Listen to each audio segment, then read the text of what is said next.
হচ্ছে গরুর মাংস। এখানে 3 কেজি গরুর মাংস আছে, যেহেতু মেহমান খাবে আজকে। মাখিয়ে রান্না করতে বেশি পছন্দ করি। পেঁয়াজ কাটা রসুন বাটা,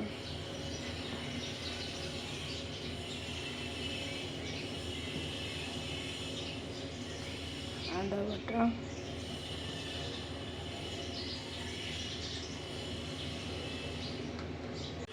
এই দারচিনি, কালো এলাচ, সাদা এলাচ, লবঙ্গ,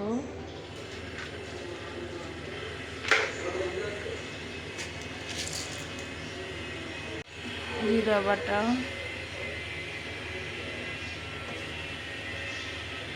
লবণ,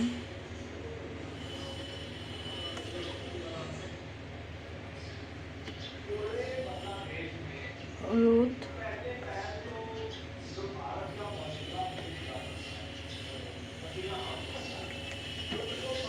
মরিচ অল্প দেব, কারণ ওনারা মরিচ ঝাল পছন্দ করে না।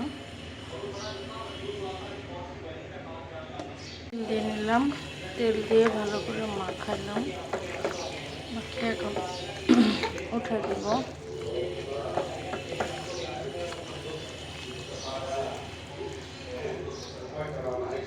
নাড়িয়ে দিচ্ছি, দেখি আলহামদুলিল্লাহ হয়ে গেছে। করছি 20 জনের। আমি এই রেসিপিটা পরে শেয়ার করবো, মানে রেকর্ড করতে ভুলে গেছিলাম।